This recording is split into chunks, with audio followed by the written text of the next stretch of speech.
Hello everyone, मेरा नाम है गौरी और आपका स्वागत है मेरे चैनल पे। तो मैं ये जो वीडियो अभी लेकर आई हूँ, मेरा फर्स्ट ट्राइमेस्टर का जो स्टोरी है उसके ऊपर है कि मेरा फर्स्ट ट्राइमेस्टर किस तरह से बीता था।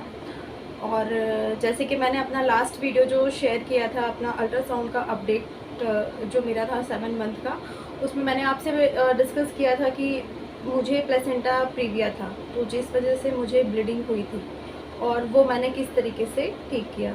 तो मैंने एक चीज़ नोट करी कि वो वाला वीडियो ना मेरा काफ़ी पसंद किया जा रहा है और काफ़ी वो चल रहा है। तो फिर मैं आपसे आगे अपनी जो प्रेगनेंसी जर्नी है, फर्स्ट ट्राइमेस्टर में जो मुझे ब्लीडिंग हुई थी वो किस वजह से हुई थी, कैसे हुई थी, क्या रीज़न था उसका, तो वो मैं आपके साथ में शेयर करूं कि अगर मेरे जैसा अगर कोई लेडी है जो इन चीज़ों से अभी गुज़र रही है, जिस समय से मैं गुजरी थी, क्योंकि मुझे पता है कि वो टाइम मेरे लिए कैसा था, बहुत स्ट्रेसफुल था, कैसा समय मेरा वो बीता था। तो मुझे कोई गाइड करने वाला नहीं था, बट जितना भी मैंने फर्स्ट ट्राइमेस्टर अपना निकाला था वो अपने ऊपर ही निकाला था, हर दिन बहुत संभाल के भी निकाला था। तो इस वजह से मैं अपना एक्सपीरियंस शेयर कर रही हूँ, ताकि अगर आपको भी इस तरह की कोई प्रॉब्लम हो रही हो तो फिर आप थोड़ा सा रिलैक्स हो जाओ। तो जब मुझे ये पता चला कि मैंने कंसीव किया है, मतलब दैट कि मैं प्रेग्नेंट हूँ, मोस्टली क्या होता है कि हमें तुरंत तो पता नहीं चलता है।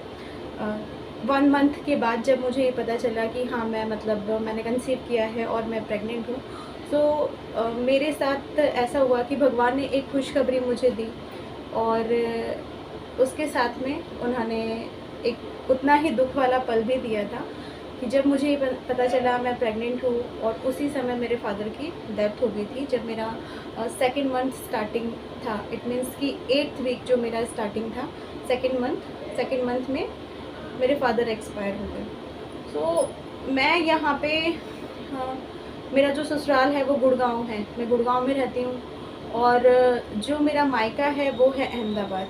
तो जिस समय मुझे ये पता चला कि मेरे फादर एक्सपायर हुए हैं, यहाँ से हम बाई कार अहमदाबाद गए थे, तुरंत ही मेरे हस्बैंड तुरंत ले गए थे। सो आप समझ सकते हैं कि 2nd मंथ मुझे चल रहा है, उस समय पे मेरे फादर एक्सपायर हो गए हैं और मैं कितना स्ट्रेस में रही होंगी। वो समय मेरे लिए कैसा रहा हो गया कि पूरा नाइट वो ड्राइव करके लेकर गए थे अहमदाबाद को, यहाँ पास में तो है नहीं कि हम पहुँच गए, तो बाई कार गए थे। और ऐसे कहते हैं कि फर्स्ट ट्राइमेस्टर में मतलब शुरू में आपको ट्रैवलिंग नहीं करना चाहिए। तो मैं वहाँ पे गई और मैं कुछ अहमदाबाद में 10-12 दिन रही थी, और वहाँ का माहौल भी ऐसा था, बहुत मुझे भी बहुत स्ट्रेस था, और मेरे घर का भी माहौल उसी तरह से था कि बहुत स्ट्रेसफुल था। थोड़ा बहुत भाग दौड़ थी, क्योंकि समझ सकते हैं कि उस समय पे गेस्ट का आना जाना, मिलने आने वाले लोगों की भीड़ थी। तो मैं बहुत ज़्यादा एक्टिव थी उस समय पे, जो 10-12 दिन मैं वहाँ रही थी, मैं बहुत ज़्यादा एक्टिव थी मेरे 2nd मंथ प्रेगनेंसी में। और फिर उसके बाद में ये हुआ कि जब 10-12 दिन कंप्लीट हुए, और जब पहले मेरे मायके में भी किसी को ये नहीं पता था, सब लोगों को, कि मैं प्रेग्नेंट हूँ, क्योंकि मैंने भी सोचा था मोस्टली क्या होता है कि जब हमारा 3rd मंथ कंप्लीट हो जाता है, फर्स्ट ट्राइमेस्टर कंप्लीट हो जाता है, तो बड़े बुजुर्ग भी बोलते हैं कि तभी आप डिक्लेयर करो, तुरंत मत बता दो कि हाँ तुम प्रेग्नेंट हो। तो मैंने भी किसी को नहीं बताया था, बट हाँ, मेरे फादर को जब मैं मिलने के लिए गई थी, मतलब ऐसा हुआ था कि मेरे फादर की तबीयत बहुत ज़्यादा ख़राब थी, और बीच में मैं उनसे मिलने के लिए भी गई थी जब मैं प्रेग्नेंट थी तब। तो मैंने अपने फादर को हॉस्पिटल में ये चीज़ बताई थी कि पापा आप नाना बनने वाले हो, और वो बहुत खुश हुए थे, और उसके बाद में जो भी ब्लेसिंग्स थी वो उन्होंने मुझे दी। और फिर उसके बाद भी मैं 1 हफ़्ता रही थी, और 1 हफ़्ते के बाद में मैं रिटर्न आ गई थी। और जैसे ही मैं यहाँ आई, विदिन 7 to 8 डेज़ के अंदर मेरे फादर एक्सपायर हो गए। सो मुझे वापस जाना पड़ा। तो ये हुआ कि मेरा फर्स्ट और 2nd मंथ के बीच में मैं 2 बार अहमदाबाद से गुड़गांव ट्रैवलिंग कर चुकी थी। इतना स्ट्रेसफुल मेरा माहौल था, मैं इतने स्ट्रेस में थी उस वक्त।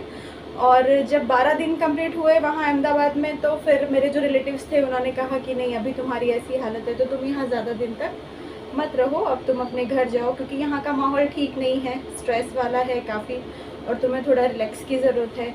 और यहाँ अगर रहोगी तो फिर वही सिचुएशन रहेगी कि तुम रोओगी या एक्टिव रहोगी, जो तुम्हारे लिए ठीक नहीं है। सो मैं वहाँ से बाय बस दिल्ली के लिए आ रही थी, गुड़गांव के लिए आ रही थी। और मॉर्निंग में ऐसा हुआ कि सुबह का समय था, मैं बस में ही थी, और मैं अकेले ट्रैवलिंग कर रही थी। मेरे हस्बैंड पहले ही यहाँ आ चुके थे, तो इतना कोई डर वाली भी बात नहीं थी। मैं अकेले ट्रैवलिंग कर रही थी, मेरी सीट थी। बट मैं सुबह के टाइम जैसे ही उठी, मैंने हल्की सी स्पॉटिंग फील की कि मेरे को मतलब ब्लड आया है। और फिर तो मैं पूरी ब्लैकआउट हो गई जब इस तरह से हुआ तो उसी समय पे। और क्योंकि मैं किसी को बता भी नहीं सकती थी, मैं बस में थी और उस समय पे मैं अकेली थी। तो मैंने क्या किया, जो मेरी बड़ी बहनें हैं, कज़िन्स हैं, उनको मैंने कॉल किया, उनको मैंने बताया कि मुझे ये प्रॉब्लम हुई।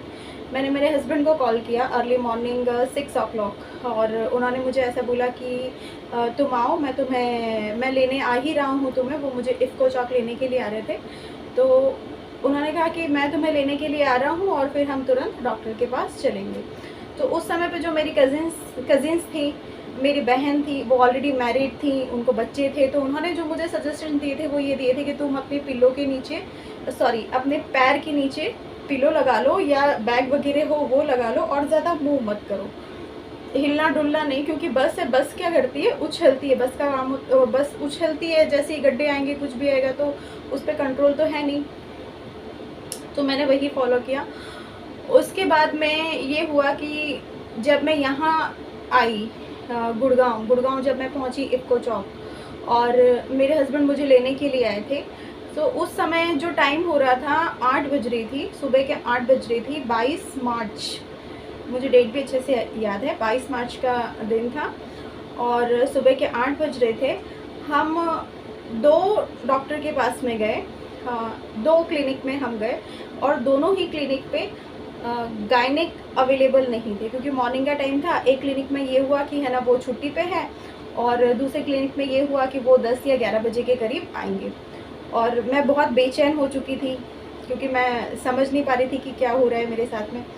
फिर उसके बाद में फाइनली हम 3rd क्लिनिक पे गए, तीसरे क्लिनिक में हम गए, तो वहाँ पे भी गायनिक नहीं थे। लेकिन मैंने रिसेप्शनिस्ट को जैसे ही बताया कि मेरे साथ में ये प्रॉब्लम हो रही है, इस तरह की मुझे प्रॉब्लम है कि मुझे स्पॉटिंग हो रही है, और मतलब मेरे को सेकंड मंथ मतलब मेरा सेकंड मंथ कंप्लीट हो चुका था जिस वक्त मुझे स्पॉटिंग हुई थी।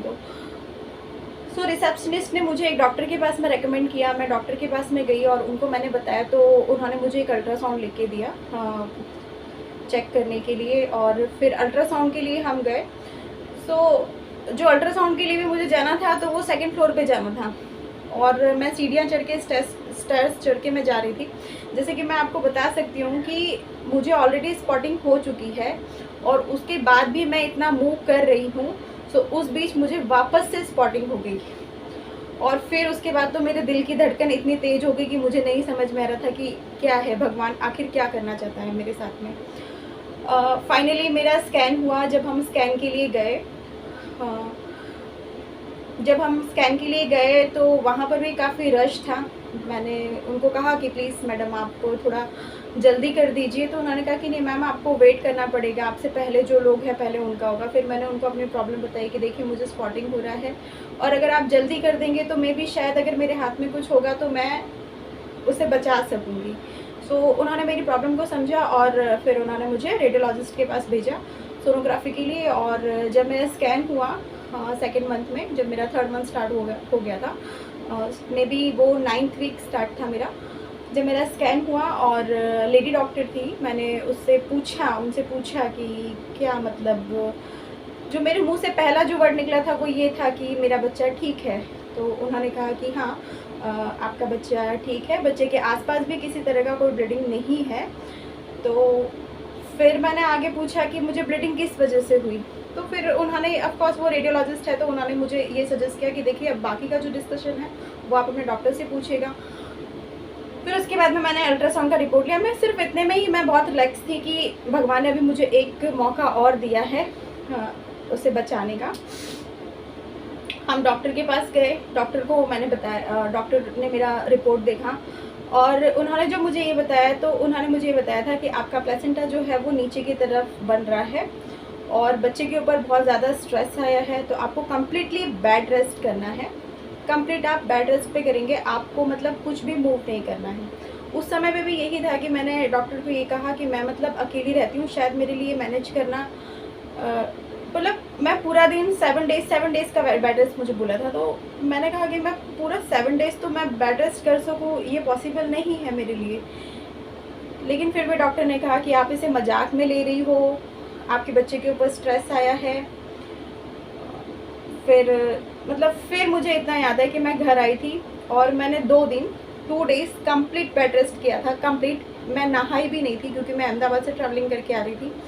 मैं 2 दिन बिल्कुल नहाई भी नहीं थी, और तीसरे दिन जब मुझे वापस डॉक्टर के पास में विज़िट करने के लिए जाना था, उस दिन मैं नहा धोकर यहाँ से अपने घर से फिर डॉक्टर के पास गई थी। सिर्फ मैं टॉयलेट यूज़ कर रही थी, टॉयलेट के लिए ही मैं उठती थी, उसके अलावा नहीं। और मैंने ये चीज़ नोट करी, डॉक्टर ने मुझे सजेस्ट किया था कि 7 डेज़ के बाद में आपका एक रिपीट अल्ट्रासाउंड होगा, और आपको ध्यान रखना है कि अगर इन केस की अगर आपको वापस से स्पॉटिंग वगैरह होती है तो आप हमको विज़िट कर लीजिए।